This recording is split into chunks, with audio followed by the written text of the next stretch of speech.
Krishna everyone, welcome back to the daily readings of Srila Prabhupada's books, right here in the live studios in Hythe, Kent, Southeast England, just within the view of the English Channel.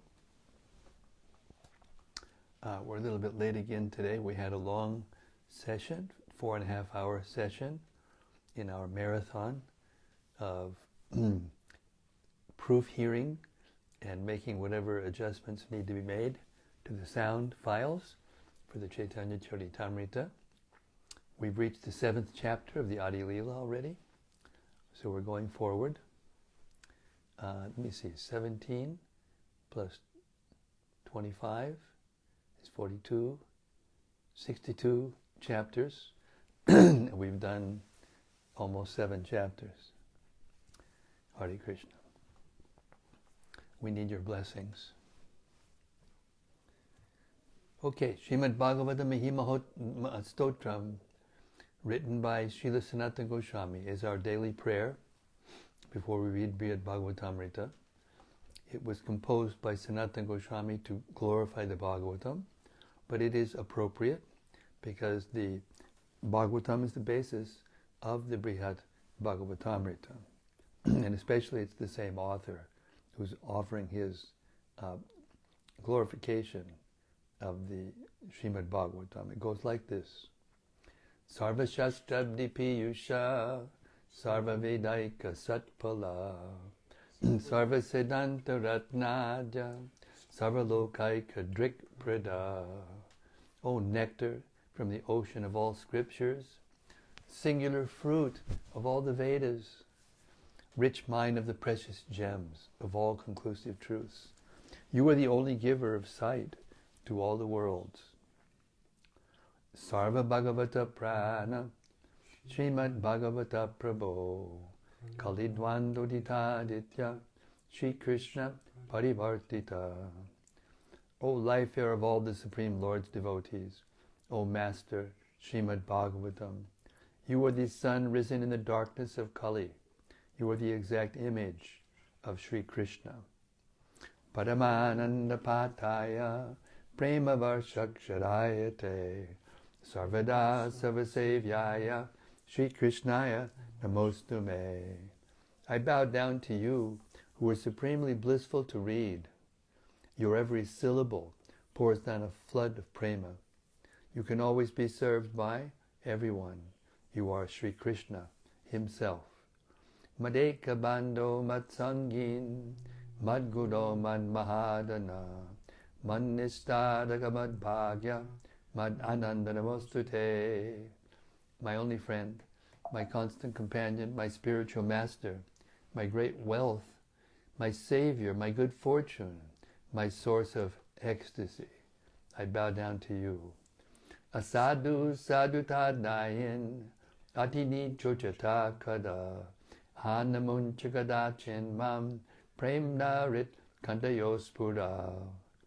O bestower of saintliness to the unsaintly, O exalter of the most fallen, please never leave me. Always appear in my heart and my voice with pure love. Om Namo Bhagavate Vasudevaya. Om Namo Bhagavate Vasudevaya. Om Namo Bhagavate Vasudevaya. So, we've reached the 5th chapter of the first part of Brhad Bhagavatamrta.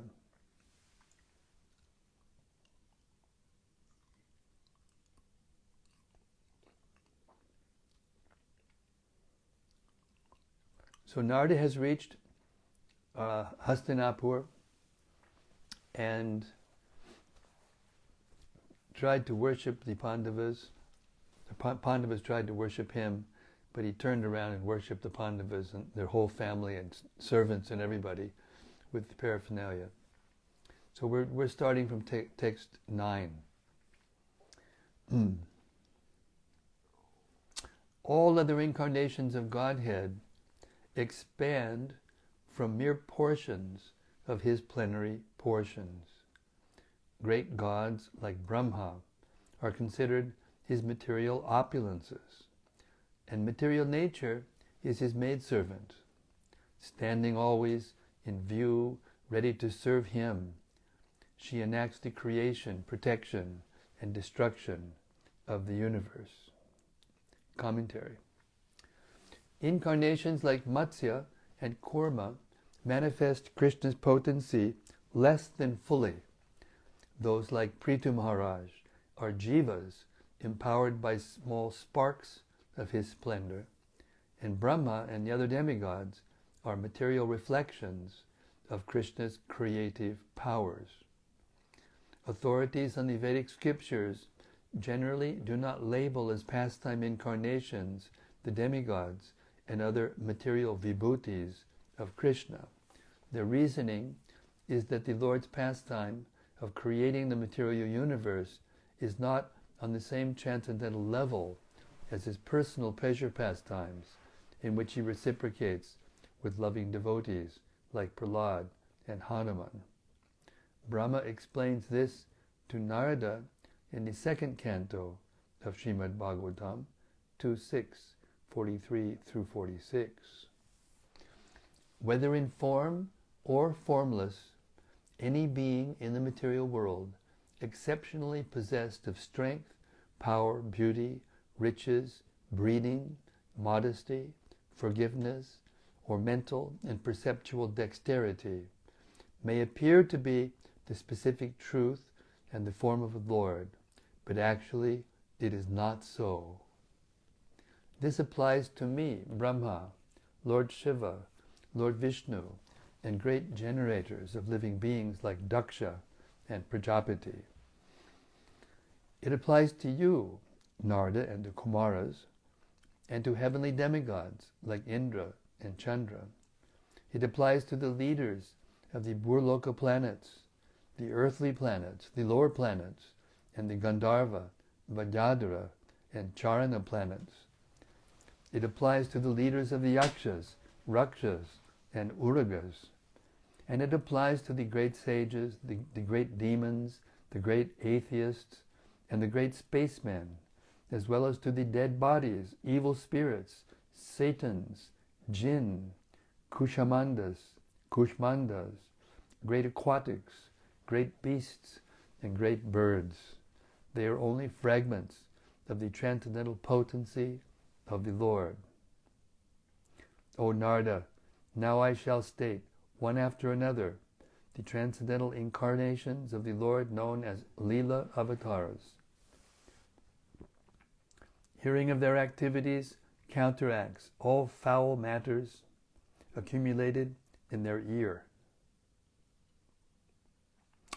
These pastimes are pleasing to hear and are to be relished. Therefore, they are in my heart. Commenting on these verses of the second canto, Srila Sridhar Swami explains that many opulent expansions of the Supreme Person exist in this world, and each of them displays part of the Supreme Lord's potency. Some display great mahas, physical strength. Others display ojas, sensory strength. And yet others display sabhas, sahas, mental power, bala, steadfastness, shri, beauty, hri, avoidance of karmic entanglement, vibhuti, wealth, atma, intelligence, or adbhuta, arna, amazing effulgence. Brahma mentions the Guna avatars himself, Vishnu and Shiva, among the material opulences of the Supreme Lord, in the same way that Krishna does in the 10th chapter of the Bhagavad Gita. But starting with the verse beginning Pradhanyato Jnana, Brahma separately describes the transcendental pastime incarnations of the Lord. Brahma enumerates only the most prominent of these Leela avatars because there are many lesser known pastime avatars of Vishnu, more than could ever be listed. As Sri Sutta Goswami states, O Brahmanas, the incarnations of the Lord are innumerable, like rivulets flowing from inexhaustible sources of water. Bhagavatam 1.3.26. Sri Krishna is Sattva Nidhi, the original source of all sattva, which Srila Sanatana Goswami defines here as compassion. The Lord expresses this compassion by descending to the material world in numerous forms, which are all secondary rivulets flowing from Him, their inexhaustible source. Brahma, Vishnu, and Shiva are incarnations of the personality of Godhead for ruling the modes of nature. The three lords are not mere material opulences, but because Brahma and Shiva take the role of devotees and work as preachers of Krishna consciousness, they are sometimes counted among Krishna's vibhutis. Lord Vishnu appears from time to time as the companion of Brahma and Shiva, and therefore he also is sometimes described as a material vibhuti of the Supreme. For example, Lord Vishnu incarnates in each manvantara in his forms of yajna and so on. Strictly speaking, yajna and the other manvantara avatars are pastime incarnations, but they are also considered vibhutis because they collaborate with Brahma and Shiva to uphold the reigns of the various manus, and because they sometimes accept the post of Indra. All the incarnations and vibhutis of the Supreme Lord have their source in Krishna. Maya, the controller of material existence, cannot have an intimate loving relationship with him, but must constantly attend him as a maidservant. She appears prior to the guna avatars, and she is the creator, maintainer, and destroyer of the universe. Thus, Brahma and Shiva, being subordinate to her, are humbly situated as servants of the servant of the personality of Godhead. Text 10.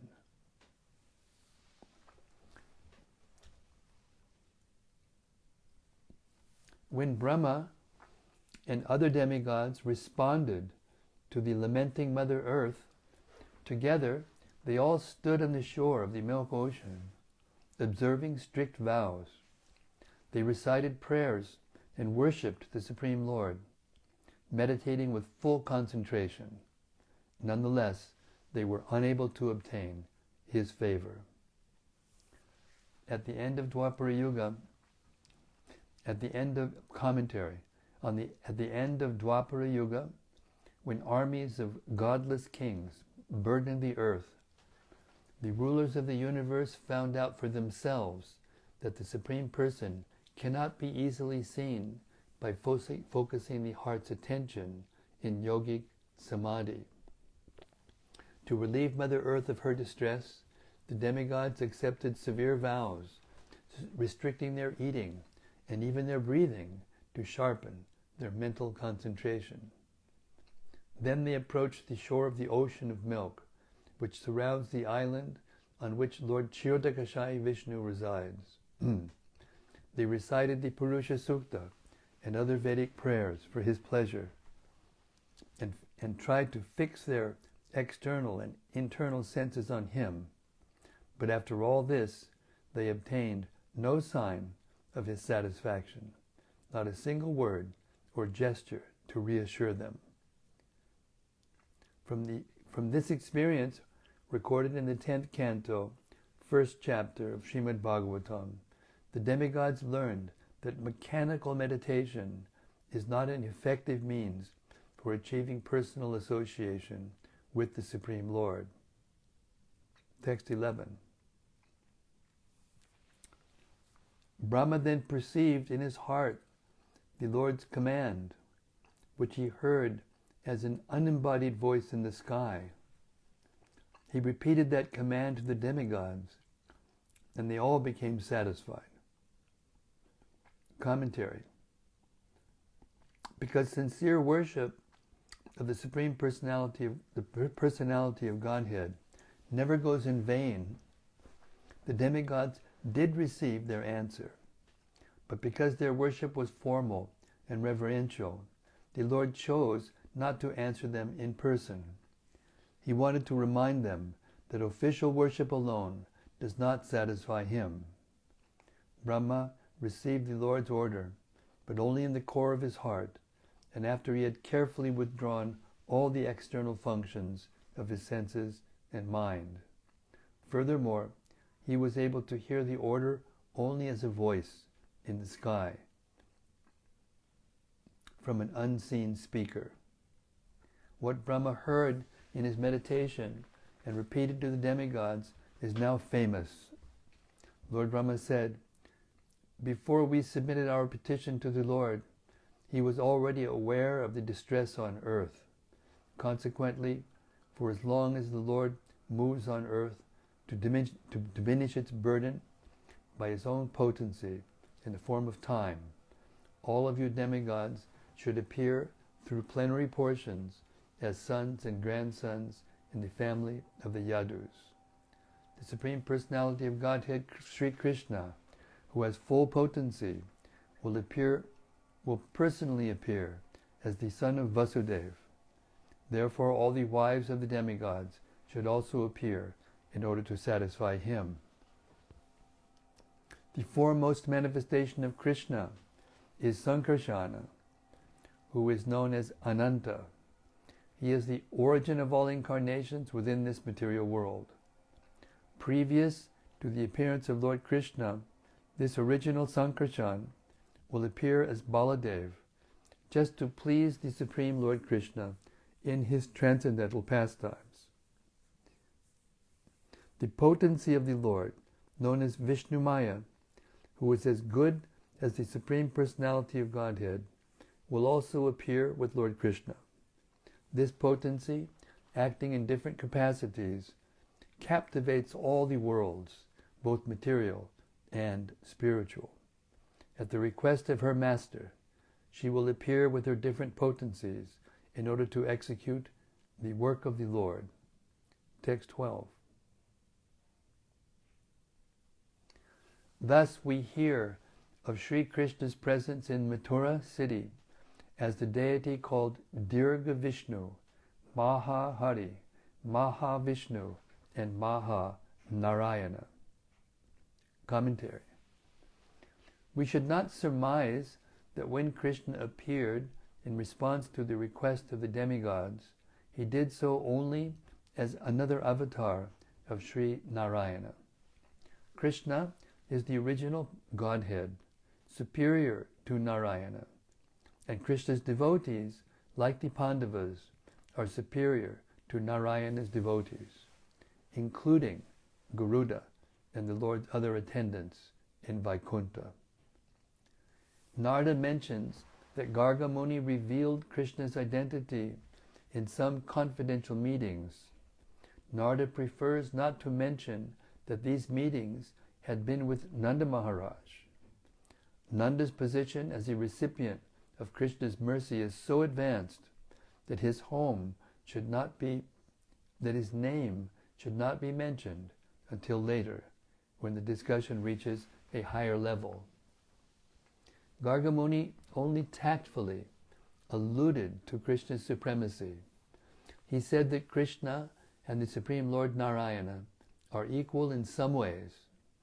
These words imply that although Narayana is like Krishna in the sense of also being the source of all incarnations and having a divine body, the Lord of Vaikuntha is not equal to Krishna in all respects. Garga referred to Lord Narayana as Bhagavan, and according to Parashara Rishi's definition, Bhagavan refers to that person who fully possesses all authority, strength, fame, opulence, knowledge, and renunciation. Narayana means the personality of Godhead, who casts his merciful glance, ayate, on the multitude of living entities, Nara. By his glance, he bestows the potencies of knowledge and action, thus engaging the jivas in useful and sanctifying activities. Only Lord Narayana equals Krishna in some respects. The secondary expansions of Godhead do not even begin to equal Krishna. The creative Purusha form of Vishnu is glorified as the source of all avatars. This Purusha is the source and indestructible seed of multifarious incarnations within the universe. Bhagavatam 1, 3, 5. But in spite of belonging to the exclusive category of avatari, source of incarnations, the Purusha Vishnu does not display all attractive, supremely sweet pleasure pastimes like Sri Krishna. Only Narayana in Vaikuntha exhibits personal pastimes somewhat resembling Krishna's. But these Leelas of Vaikuntha cannot match the charm and intimacy of Krishna's sports in Goloka, Vrindavan. As we read in the 10th canto of the Bhagavatam, 10.8.19, Garga Muni specifically told Nanda Maharaj, O Nanda Maharaj, this child of yours is therefore as good as Narayana. In his transcendental qualities, opulence, name, fame, and influence, he is exactly like Narayana. You should all raise this child very carefully and cautiously. The real meaning of Garga's words is hidden. Narayana is similar to Krishna in the qualities that define the status of God, but he does not share the unbounded sweetness of Krishna's appearance and attire, his pastimes, and so on. Outwardly, Garga encourages Nanda to take great care in raising and protecting Krishna, but secretly, the word Gopa Aya Swa has another interpretation. Because of Krishna, there will be a constant increase, Aya, of the cowherd's ecstatic love. And also, because of him, all their desires and needs, Swa, will be fulfilled. Text 14.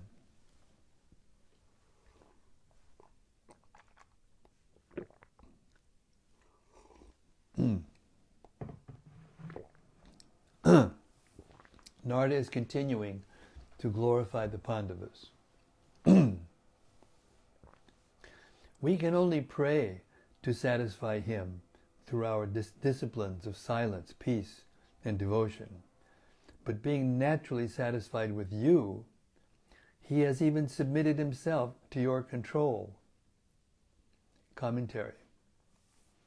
Comparing the Pandavas with world-renowned sages like himself, Narada finds the Pandavas greater.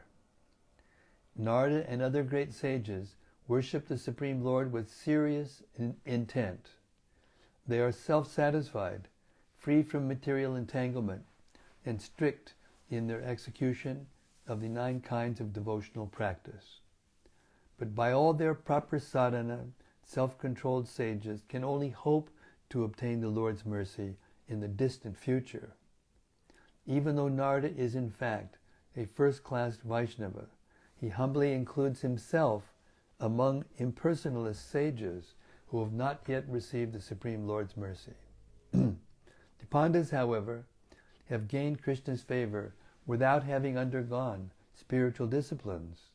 So strong and spontaneous is their love for Krishna that he falls under its sway, obeying his devotees' commands like a menial servant. As described in the 7th canto of Srimad-Bhagavatam, during one visit to Hastinapur, Narada discussed this at length with Yudhishthira while telling him the history of Prahlad. At the end of this narration, Narada assured Yudhishthira and his brothers that they were no less exalted than Prahlad. My dear Maharaj Yudhishthira, all of you, the Pandavas, are extremely fortunate, for the Supreme Personality of Godhead, Krishna, lives in your palace, just like a human being. Great saintly persons know this very well. and therefore they constantly visit this house. The impersonal Brahman is Krishna himself, because Krishna is the source of the impersonal Brahman. He is the origin of the transcendental bliss sought by great saintly persons. Yet he, the Supreme Person, is your most dear friend and constant well-wisher, and is intimately related to you as the son of your maternal uncle. Indeed, he is always like your body and soul. He is worshipable, yet he acts as your servant, and sometimes as your spiritual master. Exalted persons like Lord Shiva and Lord Brahma could not properly describe the truth of the Supreme Personality of Godhead, Krishna. He is always worshipped as the protector of all devotees by great saints who observe vows of silence, meditation, devotional service, and renunciation. May that Supreme Lord be pleased with us. Bhagavatam 7:10, 48 through 50. While finishing the account of Prahlad's deliverance by Lord Nrsingadev, Narada had observed that the Pandavas seemed a little discouraged, as if they had no hope of receiving from the Lord the same mercy as Prahlad. To pacify this anxiety, Narada spoke these 3 verses. The life of the Pandavas could not factually be as hopeless as they considered it. After all, venerated sages from all over the universe came to their home just to visit Krishna. Krishna's living always with the Pandavas shows the Pandavas great fortune and Krishna's extreme favor upon them. Narada's father, Brahma, and other great mystics like the 4 Kumaras can only strive to realize Krishna with a dim hope of future success. The unconditional bliss of oneness hinted at in the Vedas is actually embodied in the personality of Krishna, and he associates with the Pandavas in the most intimate ways. He is their most dear friend, always showing them affection. He is their constant well-wisher, acting for their benefit without any calculation of profit. And he is their worshipable Lord and the executor of their orders. He is not a distant goal of perfection, but is directly present in the Pandava assembly. By using the proximate pronoun, I am, this person close by, Narada implies that Krishna is ready to reciprocate with the Pandavas at their pleasure. Narada thus indicates that by Krishna's presence in their royal court, the supreme good fortune of the Pandavas overflows and floods the whole world. A skeptic may ask, if Krishna is in fact the absolute truth, then why does he become attached to 16,000 wives? And why does he obey ordinary religious principles? In the 3rd of these 7th canto verses, Narada answers, do not expect to understand everything about Krishna.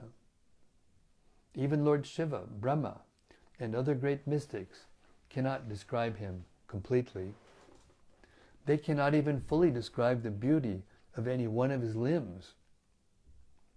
They cannot put these transcendental facts into words, nor even conceive them in their minds. And if such exalted authorities are frustrated in trying to explain Krishna, Narada implies, what can someone like me do?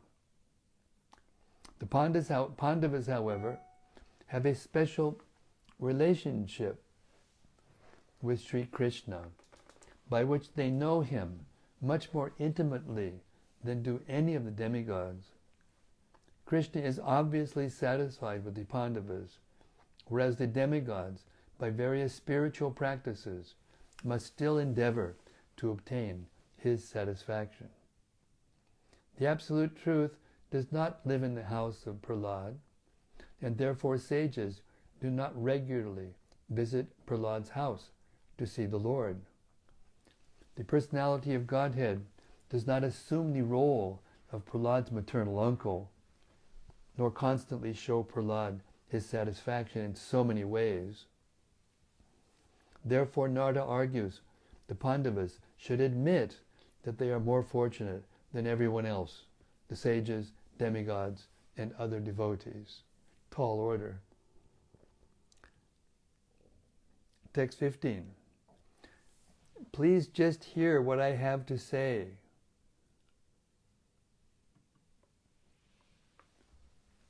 Before, Krishna gave the gift of liberation only to a qualified few, and this has always been the rule. Commentary. In text 15 through 24, Narada traces the cause of the Pandavas' superior devotional position, the special influence of their worshipable Lord, Sri Krishna. The personality of Godhead, in his multitude of incarnations, rarely gave liberation.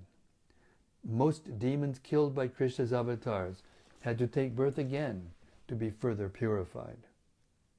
16 and 17. Kalanemi, Hiranyaksha, Hiranyakashipu, Ravana, Kumbhakarna, and others were killed by the Supreme Lord, but none of them received liberation, and pure devotional service was given to no one but Prahlad, who received it from the incarnation of Sri Nishinga. Commentary. Kalanemi was killed by the Lord of Vaikuntha during a battle between the demigods and demons. Hiranyaksha was killed by Lord Varaha, Hiranyakashipu by Lord Nishinga, and the two brothers Ravana and Kumbhakarna by Lord Ramachandra. Other Daityas and Rakshasas, including relatives of the demons mentioned in these verses, also met death at the hands of the Supreme Lord. Nonetheless, we know that upon being killed by the Lord, none of them attained liberation, since history records that they all took birth again. Only in the pastimes of Sri Krishna did many demons obtain liberation. Lord Vishnu's avatars rarely give liberation, but they even more rarely bestow pure devotional service. This is confirmed by Srila Rupa Goswami in his Srimad-Bhagavatamrta. The Puranas describe only one case in which pure devotional service was granted. When Lord Nishinga blessed Prahlad, and that devotion, at least according to Prahlad's own testimony, was mixed with the tendency to cultivate knowledge. Text 18 and 19. Later, the incarnation of Lord Ravana bestowed pure devotion upon a few, Guha, Hanuman, Jambavan, Vibhishana, Dasharath, and the blessed Sugriva.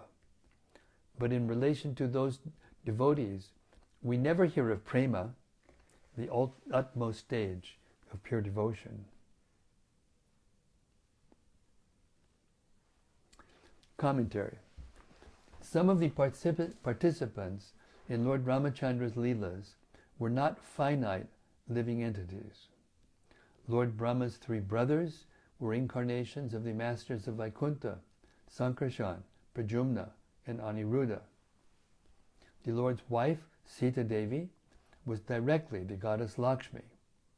These infallible persons need not rise to the level of love of God, because they are situated on that level eternally.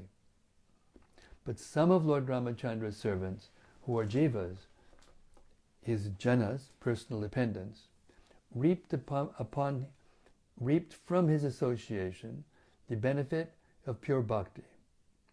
Love of God is pure when free from the material motives of karma and jnana. Lord Devaki Nandana, in his appearance as the Lord of the Raghus, granted such bhakti to only a few of his devotees. Guha, a king of the Nishadas, became a friend to Lord Ramachandra's. Here, Narada says that even Dasharartho P, obtained bhakti from Lord Rama. Narada qualifies his statement in this way to answer a potential doubt that Dasharath was an unfortunate person. After all, Dasharath had been cursed by a Brahmana to suffer separation from his son, and that separation led to his dying untimely and in lamentation. Still he was blessed with pure bhakti by virtue of his intense attachment to his son, Rama. His apparent suffering is properly understood to be an ecstatic symptom of transcendental separation from the personality of Godhead. Text 20. But now so many persons have been granted liberation, made devotees, and filled with pure prema, all by your material cousin. So all this was just to glorify Pandavas as being the cousin of the Supreme Personality of Godhead. Commentary. Even persons who came into casual contact with Krishna gained liberation and pure devotion. What to speak of the Pandavas, who lived with Krishna constantly as his intimate friends? The Pandavas should not imagine themselves bereft of these benefits. Remember in the Bhagavad Gita, chapter 11, where Arjuna's offering prayers to Lord Krishna in the form of his universal form. He said, we were lax together, I called you Krishna, please forgive me for all my offenses.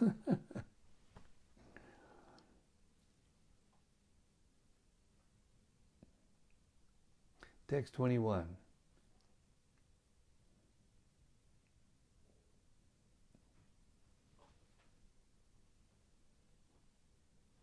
And by the power of his glory, demons fit for hell have become immortal after being slain by him or by such companions as Arjuna.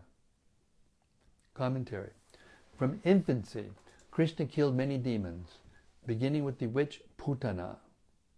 Arjuna and other devotees also killed demons and kings who were partial incarnations of demons like Karna and Duryodhana. These demons and inimical kings were candidates for punishment in hell because they were active opponents of the Vaishnavas. But despite being destined for hell, by the transcendental influence of Lord Sri Krishna, they obtained liberation. In the words of Srimad-Bhagavatam 2, 7, 34 and 35, many heroic enemies fought vigorously either against the Lord Hari, directly or against him under his names, such as Baladev, Arjuna, and Bhima. Among such demons were Baka, Keshi, Pralamba, Denuka, Arishta, Chanura, Mushtika, and the elephant Kulavyadipa. Others were Kamsa, Kalyavan, Pondraka, Narakashara, and great marshals like Shalva. Still others were Rukmi, Balbala, Shambhara, Dantavakra, Vidurath, the 7 bulls, and Dvidvida the monkey. And there were also great warriors like Kuru, Matsya, Srinjaya, Kamboja, and Kekaya. All such demons attained either the impersonal Brahmajyoti or the Lord's personal abode in the Vaikuntha planets. Lord Balaram killed Denuka, Dvidvida, Balbala, and others. Pradyumna killed Shambhara, Muchukunda killed Kalyavana, and Bhima, Arjuna, and other devotees killed enemies like the king of Kamboja. But actually, Krishna himself killed these demons. Krishna simply acted through the agency of his devotees, to let them share the glories of his acts. And it's 8 o'clock. We'll stop the reading there. Hare Krishna. A wonderful exposition of the glories of Krishna by Narada in order to properly glorify the Pandavas, to explain how the Pandavas were just friends of a person who was so exalted. Hare Krishna. Okay, 8 o'clock exactly. Any reflections or comments or discussions?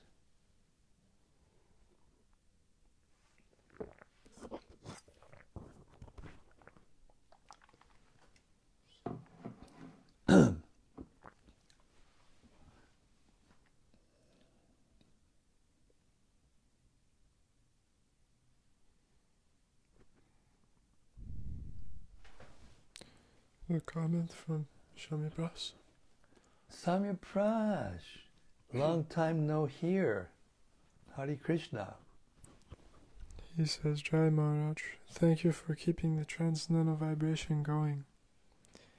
In 2013, during Kartik at Govardhan Hill, I had the privilege of hearing my Gurudev, His Grace Vaisheshika Prabhu, and Maharaj read this amazing literature out loud for 2 to 3 hours a day until we completed it.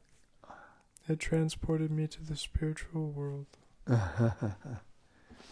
Well, thanks, Samya Pras. That's nice remembrance. Hare Krishna.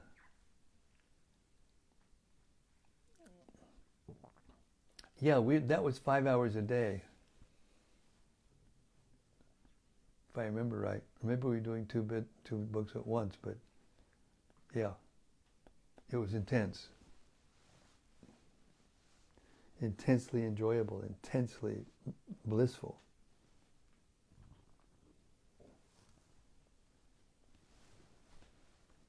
And now, Samya Pras, we're recording it, and it's going to Facebook, and from Facebook to YouTube, and so it'll be there, cover to cover, read out loud for anybody to plug into. Hare Krishna.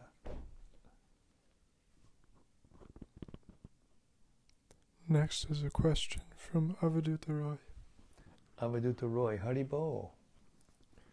He says, Hare Krishna, please accept my humble obeisances, all glories to Srila Prabhupada. Perhaps an out-of-topic question, but I heard when the Guru is angry that is his mercy, and when he gives a sweet, that is also his mercy. What does it really mean to get the mercy of Guru?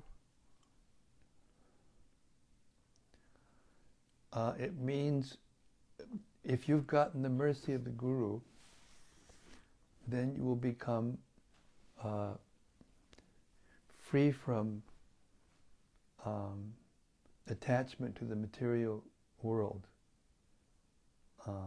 and all the material allurements, all of the things that need to be purified in order to be able to become attached genuinely to Krishna.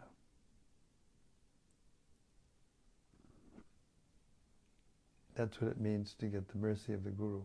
So sometimes the Guru will chastise, sometimes the Guru will give, benedictions of positive type of things, but it's always for the benefit of the disciple and for anyone else who is listening.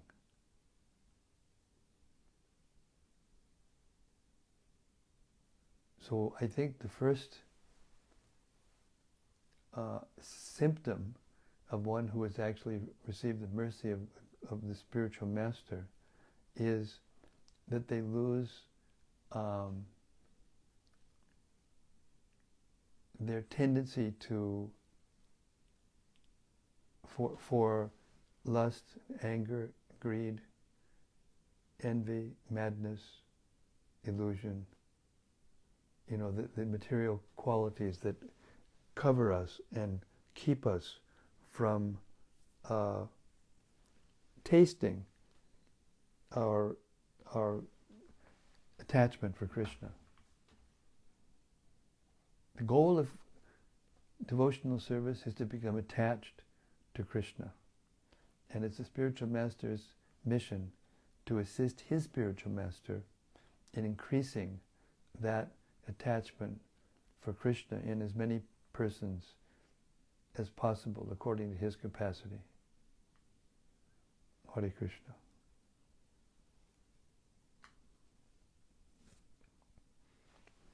Next is a comment from Brhad Bhagavatam. Haribol Braj. He says, Hare Krishna Maharaj, please accept my humble obeisances and all glories to Srila Prabhupada. Your example of service and humility inspires me daily. Well, that's kind of you. Thank you. Hare Krishna. And something from Vamsi Vilasi Das. Bang Sivilasi Das, one of those warriors, Sankirtan warriors in Wales. He says, Hare Krishna Maharaj, thank you once again for reading. It is mentioned from the second canto that hearing of the activities of the Leela avatars counteracts all foul matters accumulated in the ear.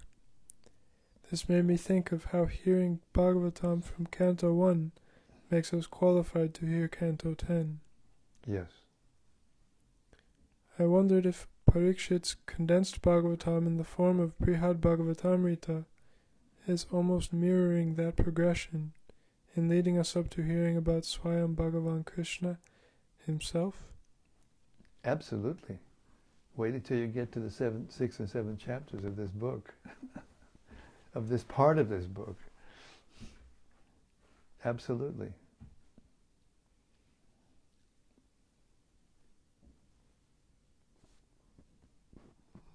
From Daitari Haridas. He says, Hare Krishna Maharaj, thanks again for giving us the opportunity to hear Brhad Bhagavatamrta from you.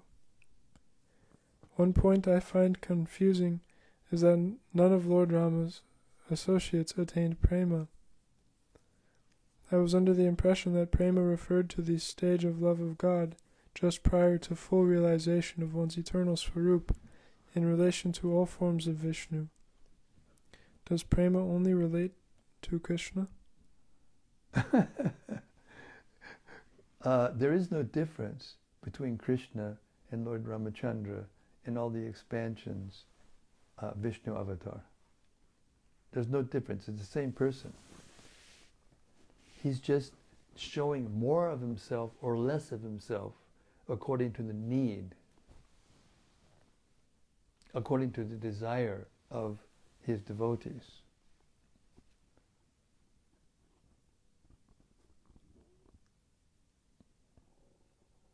So read the last part of what he said.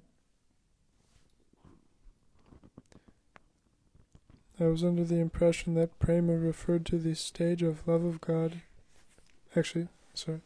One point I find confusing is that none of Lord Rama's associates attained prema. That's not true.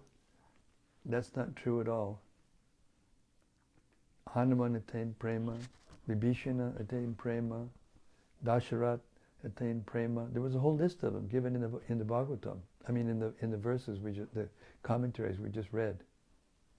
But the point being made is that Krishna is the complete manifestation of the absolute truth.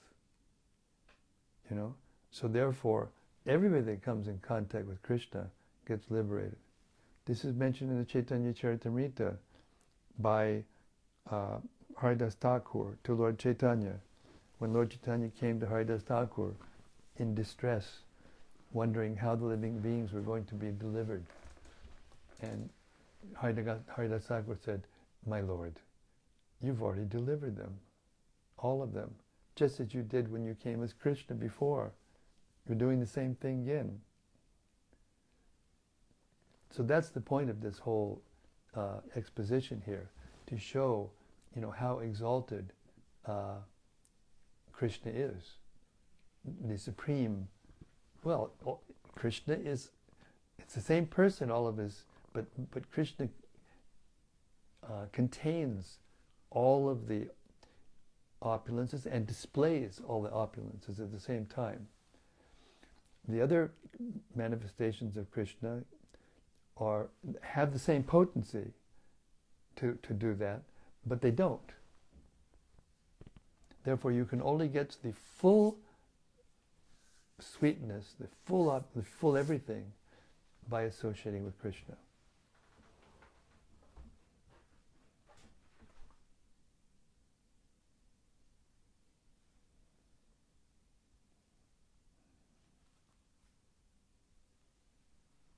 And you may think that in Vaikuntha there's no prema because there's no, Vatsalya ras or Madhurya ras or Sakya ras in complete spontaneity.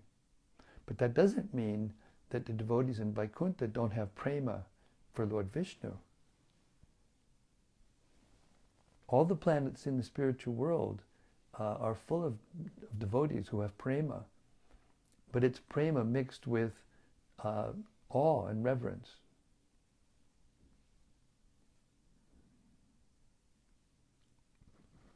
There's no impurities in Vaikuntha.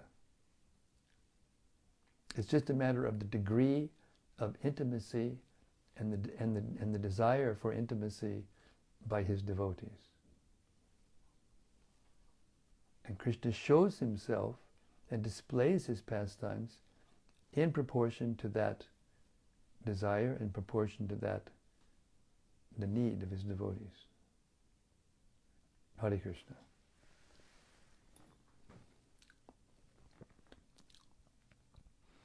Something from Gauranga Gopal Das. He says, Hare Krishna Maharaj, please accept my humble obeisances. All glories to Srila Prabhupada. Thank you for tonight's reading. Hearing about the Pandavas' fortunate position in relation to the Lord is so nice. Today we had a 64-round day here in Wales. Oh. In relation to the commentary of verse 10, I now feel that I learned a similar lesson to the demigods that they did when they were reciting the Purusa Shukta prayers on the shore of the Milk Ocean, that mechanical meditation is not an effective means for achieving the personal association with the Supreme Lord. I still have some work to do then. Well, look at it this way.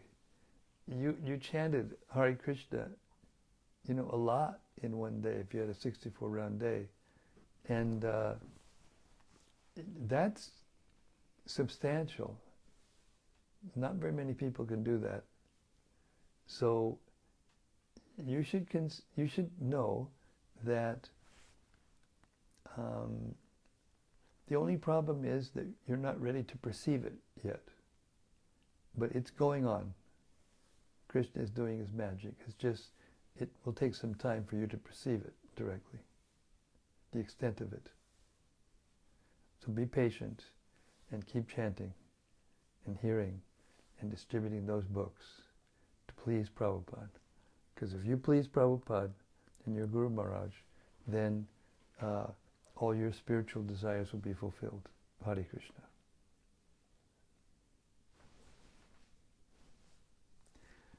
I thank you so much, everyone, for your lovely reflections and comments and questions. This Brhad Bhagavatamrta, as some of my most elevated godbrothers have told me, is like the gold standard. It's very loved by devotees. It's why Srila Prabhupada says in his own purports that you must read this book. And I just want to be a conduit to give to anyone and everyone, especially devotees, the expression of Prabhupada's will to help us together. Please, Srila Prabhupada. Srila Prabhupada ki jai. Shri Gopi Paranadhana Prabhu ki jai. Brhad Bhagavatamrta ki jai. Samabeda Bhakta Vrinda Ki Jai. Gaur Premanandi Hari Hari Bol. See you tomorrow night. Same time, same place, same topic. The creme de la creme de la creme. Hare Krishna.